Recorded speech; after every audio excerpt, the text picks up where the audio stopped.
So Chet Holmgren has the highest scoring total he's had so far this series, the first double-double he's had this series, 16 points, 11 boards, and the win for OKC, 127-114. In the matchup we've been watching this entire series, Game 5, Round 5, goes to Chet Holmgren, number 7. As you can see, he was able to get things started from the very beginning of this game. OKC looking like a completely different team in Game 5 and at home. And guess what? Friend of the show, Chet Holmgren is joining us on NBA SHOWTime. Stay ready to go. Yes, we're still Stay here. ready to go. Maria Taylor, the Hall of Famers, Carmelo Anthony, Vince Carter, and Tracy McGrady here with you. Chet, let's get into it. This was your best game of the series. We're happy to have you back on the show, but tell us why. Why I'm here or why you're happy to see me? No, why it's the best. We definitely happy to see you. I feel like He tired. I got you. Right, it's Game 5, Chow. yeah, I'm zoned out now. All good. But you know, I think just being able to watch the tape and then find spots to be aggressive and then going out and being aggressive, trusting the work, and then we saw tonight good things happen. With Wemby being on the other side, you yourself being an elite player in this league, two tall, lanky, elite players, young players. Do you look at this as a great big man matchup that will be rivalry for years to come? Yeah, I mean the way I see it, when you're in it, you have to look at it as Thunder versus Spurs. We're trying to win these games. They're trying to win these games. That's how you have to attack it. And they have a really good team. We have a really good team. You guys know things are fragile in the NBA, but we're gonna try and keep this thing going as long as we can. I'm sure they are too. So I'm sure that means we're gonna cross paths a lot. Social media is what it is. It's easier today to hear all of the talk.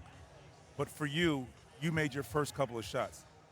Did that settle you in? Did that lock you in? Did it kind of make you now feel like you're aggressive? How was it once you see a couple of shots go in early in this game? Yeah, I mean, it's always good to see a couple go down early. I felt like it helped me get a good rhythm. I just got to keep it flowing from there. What did you tell yourself within the last 48 hours? Because that wasn't an adjustment like for me. That was like a mindset shift when it comes to how you approach this game tonight. What was you telling yourself within the last 48 hours? Yeah, just I'd say the biggest thing is just being aggressive. This is a really good team, and obviously, they have a very different defense than any other team that you see. So, what you're doing all regular season and stuff, a lot of that stuff goes out the window. So, you're not gonna have a great rhythm going into stuff. So it's just about being aggressive. When you play hard and throughout the game, you're gonna get cracks. So you just gotta take advantage of them. I have a question just in general. The last time we talked to you, it was ring night, and we were here and we were celebrating, and you guys are defending champs. And I'm just thinking about the mental fortitude you have to even make it back here. You guys had a couple of sweeps. This is the biggest challenge you face. Like, what does it take? What does it require to continue down this path and continue to show up, get off the mat, respond? Like, how are you guys just handling having endurance throughout this season? Yeah, I can't speak for everybody. I feel like we have a great team mindset around, never quitting no matter what happens. And, like you said, the endurance to do it, playing deep into the summer, short off season, and then right back to it. We have young legs for the most part, except for like maybe AC and a couple other guys. But, he does a great job of setting the tone for us. He's been there before us last year, and he kind of shares that knowledge with us, and we kind of just follow along. I want to go into your mind. I want to go into your mindset. Before this series started, you had a phenomenal series against the Lakers. Your team has been phenomenal up until, game 1 of this series, when we put up 41 and 24. When you're coming off a series like that, and then you're looking ahead to the San Antonio Spurs and the challenges that they present, what is your mindset? What are you thinking, and how you want to attack that series? Yeah, first of all, once you win the last series, all that goes out the window. Sure. We're not playing them anymore. You can take from certain aspects of the game and say, I'm going to learn from these situations, but at the end of the day, you're playing a whole new team, and you got to try and figure them out. So, you kind of switch modes from one team to the next, and then understand over the course of the series. It's not like the regular season where you play a team and then the next night you play a team that's completely different. For the most part, over the course of the series, you start to learn a team, learn what they're trying to do. They learn you. So at that point, it's about adjustments and then, just going out there and being aggressive. All right, let's take a trip into the film room real quick. We as players, when we watch film, we tend to be critical with ourselves. When you looked at film of yourself, what bothered you? That you said, hey, I need to change that if we're going to be who we think we are or where we should be? Yeah, I'd just say aggressiveness. Not only with the ball, but without the ball. Just trying to figure out, spots where I can be aggressive, and then understand that it's not a perfect game. Every time I work for a catch or every time I run the floor hard, it's basketball. The ball might go to the other side of the floor. Somebody else might be open. Somebody else might make a play. So, not letting missed opportunity become frustration, and just sticking with it. One thing, Chet, when we were out on the court in San Antonio, they were still wiping your blood off of the backboard. So I just want to make sure. Yeah, I couldn't get it off. I thought you were going to lose it. It's okay. No. It's not that bad. Okay. It's a little gash, but it's all right. It don't look that great. Well, Chet, thank you so much for joining us. Thank Y'all you can so close much. it out. Game 6 Keep in that San aggression, Antonio. Chet. Yes, we will be there. We will be there. So Chet Holmgren has a double-double for the first time this series, which was bad news for the San Antonio Spurs and their head coach, Mitch Johnson, but he's stepping up to the podium now to answer questions.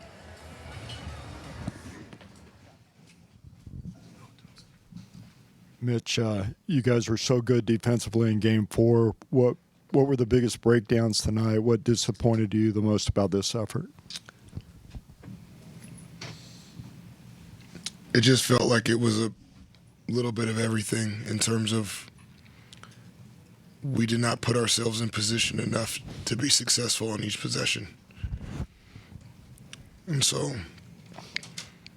to beat a team of this caliber in their building with what's us will need to be a lot better to give yourself a chance. Mitch, how would you describe kind of the start your team had, and particularly the second quarter when you gave up 40? Yeah, just again, there were a lot of things that we were just in wrong positions or wrong coverages or poor decisions, which I'll have to go back and look at the film. Just felt like in the moment we'd been making consistently in a straightforward manner. And again, on a game like tonight, you give yourself no chance if that's the level that you're going to play to consistently for the 48 minutes. And just out of curiosity, did the officials give you any kind of explanation for why you weren't able to get that challenge in that you were looking for? They just said they didn't see me. Mitch, how did you think Victor played, and can you do more to get him going? We're going to need to. He's got to take more than 15 shots, even with the free throws. And, yeah, he's going to have to score more than 20 points for sure. And I'm sorry, is that his aggression or game plan or combination of both? Yeah, combination of both for sure. OKC did a good job. We got to do a better job. And that's, yeah, probably the easiest in terms of when you just surface level stuff that he'll definitely need to take more shots. But there's a lot of things all over the place where even when we had advantages and we just didn't make simple plays that take advantage of the opportunity in that possession. And in this type of game, you got to be sure of everything you're doing in a very secure, mature way. Coach, you often talk about not wanting to sacrifice the intensity of a stint. You'd rather sacrifice the length of it. At this point in the season, when, you want to have your best guys out there at all times, are you looking at ways to sort of create advantages or scheme for the exhaustion at all, or is that something you're not looking at?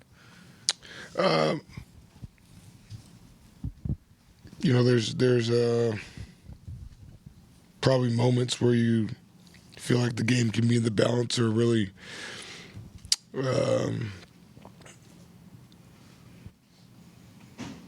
crucial part of the game, I guess, whether you're making a run or the other team's making a run.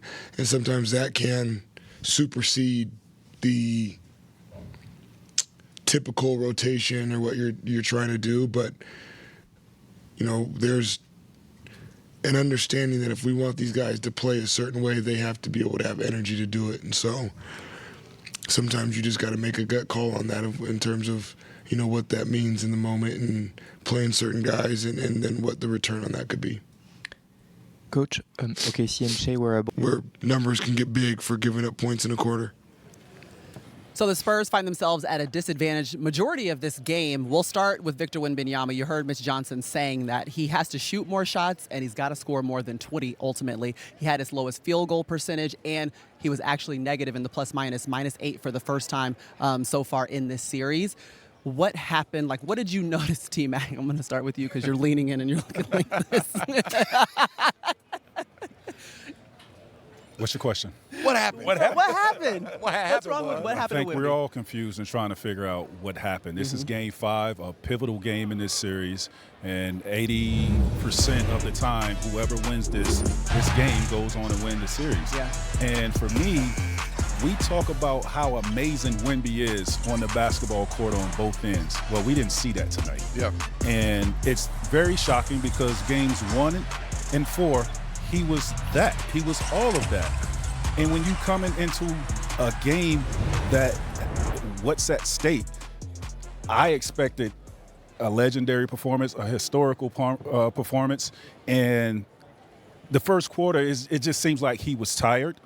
He was lethargic. He didn't have the energy that I possess or they possess that he should have and come out in a Game 5 with. I don't know what it was, but Game 6 has to be a different Wembanyama. And we talked about last game of having more than 15 shots. Yeah. Well, he had that in, the first half, right? Tonight, really? 15 shots 4 for only? 15. 4 for Yeah. 15? There should never be a time where he has 15 shots in this type of game. He has to dominate the paint. He has to live in the paint because that's where he collapses the shell. Just by starting down there, he's collapsing the shell, and it's opening things up for his teammates, and that didn't happen tonight. Wemby, from the beginning of the game, warm-ups, looked to me like he was just going through the motions. He didn't have his same pop that he usually had before the game, pregame. He running up and down the court doing his pregame workout. He just looked a step behind tonight. And it showed in the game. Early in the game, he was trying to find his way. He was always one step behind on the rebound, on the loose ball. He was always one step behind. He looked tired tonight. He looked like there's been a lot on his shoulders. There's a lot of stress. This is part of it. This is Game 5. You got to figure out how to get through it. And again, these are learning curves for him. He's still young. He's 22 years old. He's just getting into this league. He's just starting to feel all of this pressure that's put on him. Tonight, I saw a tired Wemby. I saw a young, tired Wemby who couldn't figure it out, who had a game plan against OKC but just could not execute that game plan tonight. And again, he have to bounce back, and I think he will bounce back. But again, this is a learning curve for Wemby. For me, I think what you both said, I totally agree. And the one thing I would have liked to have seen him do is just go into the post. And instead of just settling for the jump shot. And like you said, when you're tired, you know that when we're tired, we settle for the jump shot. And we saw a lot of that, which is letting them off the hook. The big picture is you're that close. You had a phenomenal Game 4, bringing that energy to Game 5 on the road. You have a big first 5 minutes of this looks different. This building is quiet. You're kind of in the driver's seat, and that was not the case. Once, Shea got going and Chet got going, you just didn't see him answer back. And, couldn't get a rhythm. Yeah. I just – But it's alarming because we watch film. They watch film religiously so much. Game 1, he had 26 of 41 points was in the paint. 26 of 41 points of his points, not team, of his own personal points was in the paint. But then remember in Game 2 and 3, it was just 10 points in the paint. Yes. So we saw it go away. Yes. We've seen it before in the course of this series, almost like the decisions made to change exactly what the game plan is going to look like or the way that it's executed on the court. I get that, but you still live in there. Yeah. You live in there because he has an advantage. You that's his advantage. Yeah. And what that does is it's opening up driving lanes for his teammates. Rebound off of second chance opportunities for him when they take their threes, their wide open threes.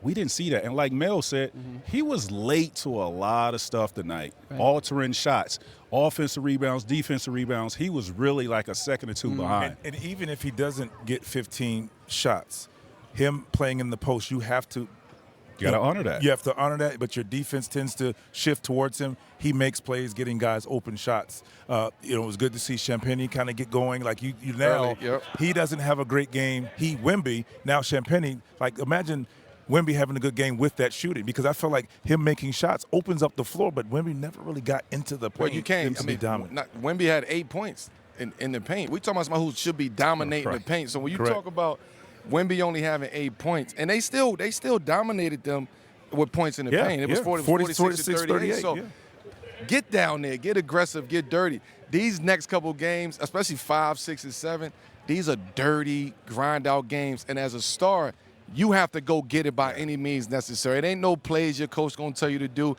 It ain't no sets they going to put you in. You have to want it. You have to will your way through this. And Wemby got to find another gear going into game 6. And he can't say that he's tired. We can't say that he looked tired, because on that other bench, what they did to SGA over there, they wore him down. But he found a way. He had at this point. SGA responded, and it took SGA 5 games to figure this out. Okay, you're going to guard me right. You're going to send me right. I'm going to work on going right and getting to my spots. And got off the ball and mimicking what I did what I do on the left-hand side of the court. I think what Wemby is shying away from, like if he could play with his back towards the basket. Now, he doesn't have the strength.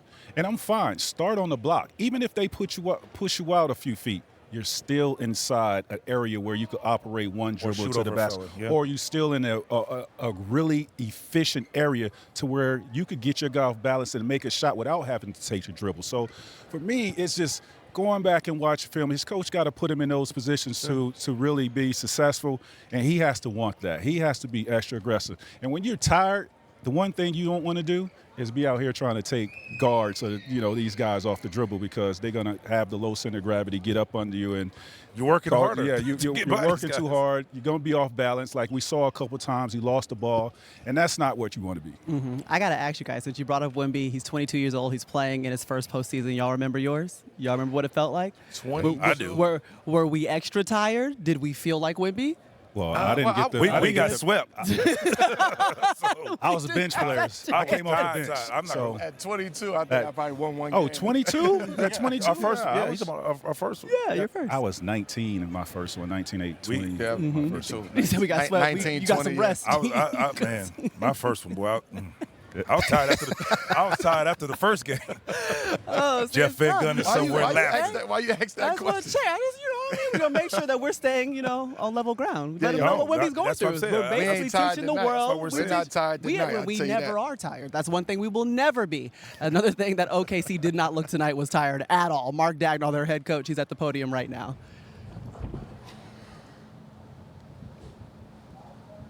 Hey, Mark, you said the other night that the global approach didn't benefit anybody. I wasn't sure at the time whether you meant the process or the results, but tonight it felt like you guys sort of recaptured this connectivity. How, I guess, is what I'm curious about, and what changed from tonight to the other night. I mean, we obviously played a lot better in terms of our process, and then also, the outcome, but it's I don't know how it's a playoff series. It's if you look at any playoff series that goes to 6 games at least, there's going to be some tough games, and we had a tough game the other night. This team does a great job of just coming back in the next day in a very neutral way, taking whatever the lessons are, applying them forward, but then getting ourselves into the next opportunity. I thought we did that really well tonight, obviously. Yeah, Mark, Jared gets to start. Sorry. Jared gets to start tonight, and although his shot wasn't falling early, he seemed to give you guys some really good energy. First, is that what you were looking for by giving him the start? And then second, just talk about what it meant to you guys with the energy that he did give you. Yeah, I mean, like I've said before, I'm not crazy about who the starters are. It's just the first substitution. We just thought, he could give us some good stuff with that unit, just based on where we are right now with a couple of guys out. And he did. He was really good. His pop early was excellent. And he kept himself in the game, and had that flurry in the third and then the flurry again in the fourth. So great mental toughness. I never take it for granted when somebody steps into a role like that in a game like this, but certainly not surprised. He's got great moxie and confidence, and he showed that tonight. Mark, Shea just said on the broadcast he thought that might have been the worst start he's had in a game. What did you think about kind of his all-around performance and the way that he was able to manage what was a pretty rough start for him? Yeah, I mean, that's one of the things that I always marvel at with him is his ability to course correct inside of a game. You know, he usually doesn't go a full game struggling like that. He obviously didn't have his fastball early, but he stays so present. His confidence never wavers. He really has great trust in himself, and that was on display tonight. And then the other point I'll make is I thought our collective aggressiveness allowed us to absorb kind of some sloppiness. I mean, we had multiple sloppy plays tonight, including him, but not limited to him. But because we were so aggressive and because we were moving the ball so well, flying the ball up the floor, that allows you to absorb some of those mistakes and stay in rhythm despite that, and gives you the upside of some of the plays we were able to make. So I thought the approach was great. It allowed us to, like I said, absorb a rough start for him and the team. And then he was obviously brilliant after that start. Shea, I wanted to ask you about the coordination defensively, extremely loud in there, pressure situation, and it seemed like you guys were on a string so much of the game, specifically in the half court, taking away rolls to the rim and that kind of thing. What went into that? Yeah, just execution. The most efficient shots are around the rim, and you try to take that away just naturally as a defense. The better job you do of that, the better defense you are. We know that, and we just try to get better than what we were defensively from last game, and we did okay with it. Shea, Chet was aggressive early on in the first quarter and kind of kept you guys afloat. I know it's been a rough offensive series for him. I was wondering kind of what you thought he gave you guys on that end of the floor tonight. Yeah, I mean, he was really good. Like, Chet has all the tools, and everybody in our building and the league knows that. He's a hell of a player. Like, as a player, you're gonna go through ups and downs. Like, I don't ever worry about Chet just because I know like how much he loves the game, how much he cares, and how much he works. Like, he'll figure it out, no matter what it looks like. Like, he'll get to it, and I'd bet on Chet 10 times out of 10, and he proved why I would bet on him tonight. Shea, this win tonight felt like a championship response, a team that's won a championship. What did you see out of the guys around you, but what did you hope to bring to this one tonight after the way 4 went down? I think we just learned from our mistakes. We learned from what we talked about as a group, and we just applied it tonight. I think that is the most important thing. Like, a series, especially against a good team, is like a chess match. Like, you go back and forth with adjustments and game plans and switching to things and trying new things. And I think like they obviously punched us really good in Game 4, and we got better than the team that played Game 4 for Game 5. Justin and then Barry. Go ahead, Justin. You mentioned that you trust Chet. You'll bet on him 10 times out of 10. I'd imagine you feel that way about a lot of the guys on this team, the whole group. Just what is it about these guys? Obviously, you've grown alongside them throughout the years. Just what is it about them that gives you the confidence that they can all respond the way they did tonight? How hard they work. The intentions they have out there on the basketball court, and the type of teammates they are. Like, I know wholeheartedly everyone's intention on the basketball team is to win the game. No other agendas. Nobody cares about anything else besides winning. And everybody works their tail off to get to that and be the best version of themselves doing so. And yeah, like, when that's all you can ask from a teammate. That nothing else you can ask for. Work hard and give it your all to try to go out there and win. We have a group full of guys like that. Shea, heard you on the broadcast walk-off interview say you felt like that was one of your worst starts. What do you think about the way that the team was able to withstand that, and how you responded once you were able to kind of steady yourself? Yeah, the team was huge tonight, obviously. Someone just mentioned Chet was big to start the game. Obviously, the bench group came in, gave great minutes. But yeah, those guys, like, I always say, like, we're a team out there. Like, we don't get this far. I don't have this individual success. this team doesn't have the success without all 15 guys in the locker room, and we proved it tonight. Like, if it was 4-5 me's out there, we would have been down 20 after the first quarter. But the guys were great to start the game. I probably should never start like that again and give us a better chance to win a ball game, but the guys held it down.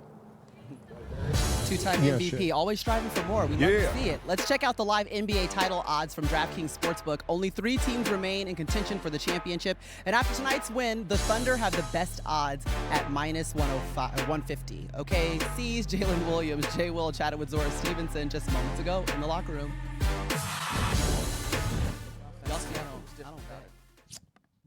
I mean, we made shots.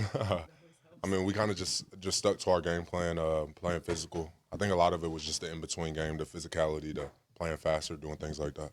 You guys always try to stay even keel, but how did you see the opportunity that you all had tonight? How big was this opportunity tonight? Yeah, just as big as game 1, game 2, game 3, whatever it was. We attacked it with the same approach, 0-0 mindset, not reading the series, just trying to be the best us for the game that was happening. So what part of that constant approach is most important with game 6? Just physicality and just staying who we are. We've been this team throughout the whole year. We're not going to shy away from the moment, regardless of what the game is, if it's game 50 or if it's game 2. We've been the same team throughout the whole year, and we've never shied away from the physicality that comes with it. You mentioned physicality. There was a lot of talk about being the aggressor coming into tonight compared to what you all did in game 4. How did you meet that moment? I think we did a really good job. There's smart ways to be aggressive, and I feel like we did a good job of doing that tonight. For 127 to 114, Victor Wembanyama struggling in this meeting, Game 5 against OKC, but now the series is going to shift to San Antonio for Game 6, an opportunity for the Thunder to close it out. But the most important interview that we have gotten this entire day goes to our senior NBA insider, Tracy McGrady, who caught up with Aries moments ago. I sure did. What's your name? Say hi. What's your name? How old are you? Your daddy good at basketball? Yeah. What's your daddy's number? Basketball. 2. He's number 2? Yeah. You like basketball? You gonna play basketball? No. Listen at Aries. He's got Shea running. That's the 2-time MVP right there. Supposed to be lockdown defense against Aries. He's on the move. With the boots on. Listen, and the leather pants. Daddy He's got him running. 37 minutes and still running around after a young fella. It's almost 11 o'clock. Aries turned 2 in April. It doesn't matter. My guy is gone out of here. Great interview, though, T-Mac. That was good. Yeah, T-Mac loves the kids. He loves the kids. Mac love the kids. Yeah. Listen, we're still waiting to see if Shai Gilgeous-Alexander and Aries are going to be the team out of the West for the NBA Finals. But we know for a fact the New York Knicks will play in the Finals for the first time in 27 years. Finals begin June 3rd with Game 1 on ABC. They got the Knicks playing both teams. They That's how do. y'all feel? That's what's happening right now. We got to play both teams? That's how well y'all playing, boy. So, 11 straight wins. What would you need? You're back in the Finals. Okay. Carmelo Anthony, how Yes, do you ma'am. feel? How you really feel? I Tell us feel how you really amazing. I'm going to be honest. I feel amazing. I don't think the city, New York City, the state have felt this energy again since '99. Everybody, and even further than that, this series goes out to all the elders that's been rocking with the New York Knicks since the 60s and the 70s, who's been season ticket holders for 50 years. This is for you guys, man. What the Knicks did, they advanced obviously to the NBA Finals. It's been an incredible story. From a basketball standpoint, they've been playing the best basketball over the last month. And you got to take your hat off to the Knicks. Man, they did it. The plan worked. The strategy worked. There was some ups and downs. There were some players that were trying to figure it out. Coaches, changes trying to figure it out. The Knicks figured it out. They got about 5-6 days rest to play both of them teams. They said we got to play both of them. I think the biggest shift for the Knicks, in my opinion, was Coach Mike Brown, his willingness to change the offense for the good of the team, more so for Cat. Once he unlocked Cat, it unlocked Mikal Bridges. It unlocked their offense. And the great thing about it, JB was, Brunson was still able to score like he normally does, but now he got some help, and he didn't have to take the load of just making it happen all the time. Now they play through Cat. JB getting the ball on the second time now, that's a scary sight when he has the ball with a live dribble. So great things happen. Shout out to Mike Brown for the adjustment and making things happen for their team. I'm excited about the Knicks being in the finals. This is a long time coming, and I just know the energy, the excitement, the entertainment that they bring, the fandom. You know, the Knicks fandom is going crazy. I love everything about this. The Knicks going crazy on the road, in the streets. Anytime you run into a Knicks fan, boy, I tell you, they got a smile on their face, and the energy is just different with these guys. But I love every bit of. I love seeing all the former players come back, travel on the road, being in the Garden, sitting courtside, just being, you know, a part of everything that the Knicks have really just igniting the city. And for me, it's just.